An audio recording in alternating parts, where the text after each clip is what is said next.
நவரசத்தையும் உணர்த்தி விண்ணை முட்டும் வியப்புடனே இயல் இசை நாடகத்துடன் இணைந்தே இதய ஊஞ்சலில் இதமாய் நடனம் புரியவே நம் கண்ணுக்கும் காதுக்கும் விருந்தாய் வரவிருப்பது நாட்டிய நாடகம்.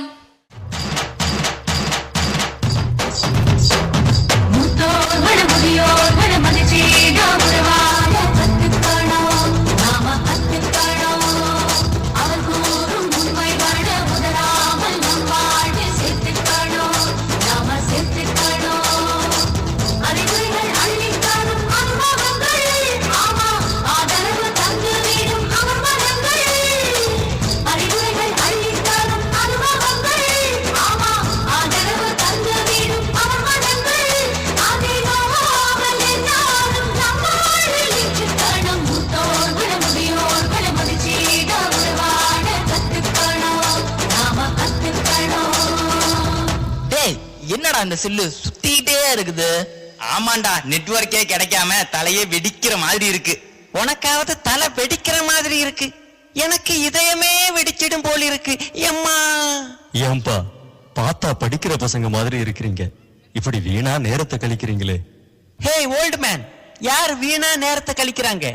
நாங்க கேமு சாட்டிங்னு பிஸியா இருக்கிறோம். யோ பெருச, வேலையை பார்த்துட்டு போவியா? டேய், பெரியவங்களை அப்படி பேசாதடா, அந்த கிழவன் சொன்ன கேட்க மாட்டான். போயா போயா. இந்த டப்பாவை வச்சு விளையாடுனா சோம்பேறித்தனம் தான்ப்பா வரும். மைதானத்துல போய் விளையாடுங்கப்பா, உடம்பும் மூளையும் சுறுசுறுப்பாகும். போங்கப்பா, போங்க போங்க. முதல்ல நீங்க போங்கப்பா, போங்க போங்க. வந்துட்டாரு பெருசா பேசுறதுக்கு. சரி சரி, இந்த மரத்துக்கு கீழே உட்காராதீங்கப்பா, அந்த கிளை ரொம்ப மோசமா இருக்கிறது போல இருக்கு.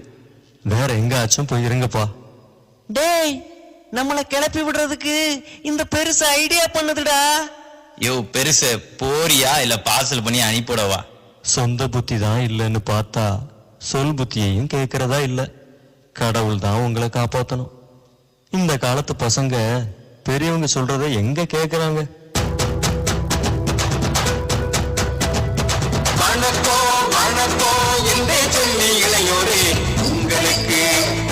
செய்தி வணக்கம் என்றே சொல்லி இளையோரே, உங்களுக்கு ஒரு செய்தி. அதை கேட்டு நடக்கணும், வாழ்வில் ஜெயிக்கணும். கேட்டு நடக்கணும், வாழ்வில் ஜெயிக்கணும். வந்தேனே வந்தேனே அதை பாடி வந்தேனே, வந்தேனே வந்தேனே அதை பாடி வந்தேனே. சேதி சொல்ல வந்த அண்ணே அண்ணே, உங்க சேதி என்ன என்று சொல்லுங்கண்ணே. சேதி சொல்ல வந்த அண்ணே அண்ணே, உங்க சேதி என்ன என்று சொல்லுங்கண்ணே. ஜாலியா கேம போற நேரம்னு, ஜாலியா கேம போற நேரம்னு சட்டுன்னு வந்து நின்னா சரியானே.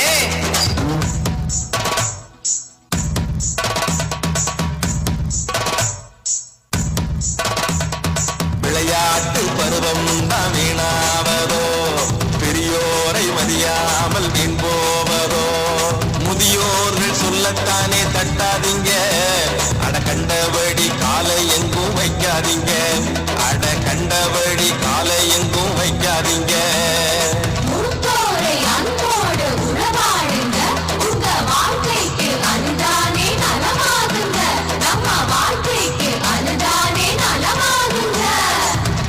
என்ன மூத்தவங்களோடு உறவாடுறதா? ஓ, ஃப்ரெண்ட்ஷிப்பா? ஃபேஸ்புக்கு, வாட்ஸ்அப்பு, ட்விட்டர் நாங்கெல்லாம் வேற லெவல்ல போயிட்டு இருக்கிறோம். இவரு என்னடான்னா கிழவன் கிழவிகளை மதிக்கணுமா மிதிக்கணுமான்னுகிட்டு. பெற்றோர்கள் முதியோர்கள் என்ற வார்த்தையை கேட்டாலே எரிச்சலா இருக்கு. நாளைக்கு சாவு போறவங்கள்ட்ட போய் நட்பு வச்சுக்கணுமா? நட்பு என்னப்பா சொன்ன? நாளைக்கு சாக போறவங்களா? பழுத்த இலைய கண்டு பச்சை இலையும் சிரிச்சுதா, பச்சை இலையும் ஒரு நாள் பழுத்து தரையில் விழுந்துச்சா. அடுத்த இலை இதையும் பார்த்து விழுந்து விழுந்து சிரிச்சுதா. அதையும் போல ஒன்னை இப்போ நானும் பார்த்து சிரிக்கிறேன். சிரிப்பை நிறுத்துறீங்களா? எங்களை பார்த்தா எப்படி தெரியுது?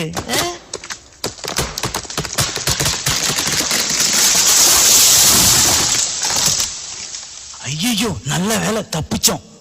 எனக்கு தெரியும், இந்த மரம் ரொம்ப வீக்கான மரம். முதல்ல சொன்னேன், யாரும் கேட்கல.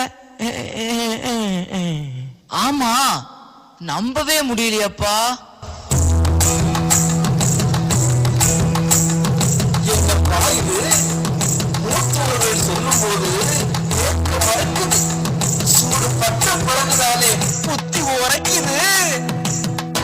தப்புதாங்க, அந்த பெரியோர் சொல்லும் போது உதாசனப்படுத்திட்டோம். இப்பதாங்க புரியுது. ஆமா, அது தப்பு இல்லையா? பெரியவங்களை மதிக்கணும் இல்லையா? அது சரி, அந்த பெரியவருக்கு மட்டும் எப்படி தெரியும் இந்த கிளை உடைஞ்சு விழுவுன்ட்டு? அதுதான்ப்பா அனுபவ அறிவு. அனுபவ அறிவ அள்ளி தந்திடுவார்கள் சொல்லி, கேட்டு நடக்காத போது நமக்கு தான் வறுமை துன்பங்கள் துள்ளி. இப்படிதான் வாழ்க்கையிலையும் ஏராளமான துன்பக் கிளைகள் நம்ம மேல முறிஞ்சு விழுகுது. காரணம், வழிகாட்டும் மூத்தோர்களை நம்ம பக்கத்துல வச்சுக்காததுதான். ஐயா, எங்களை மன்னிச்சிருங்க ஐயா. அண்ணன், இனிமே பெரியவர்களை கேலி கிண்டலே பண்ண மாட்டேன்னு. ஆமா, இதத்தான் முதல்ல இருந்தே சொல்லிட்டு இருக்கிறேன். யாரும் கேட்ட பாடில்ல. தம்பிகளா, பெற்றோர்களுக்கும் முதியோர்களுக்கும் இன்னைக்கு நீங்க என்ன கொடுக்கறீங்களோ அதுதான் நாளைக்கு உங்களுக்கு திருப்பி கிடைக்கும். தனக்கு தனக்கென்று எதையும் வைக்காமல் உனக்கு உனக்கென்று உழைத்த உள்ளங்களை காக்காமல் போவாயோ? தனக்கென்று உனக்கென்று வரும்போது நீயும் தான் வேதனை அடைவாயோ? நீயும் தான் வேதனை அடைவாயோ?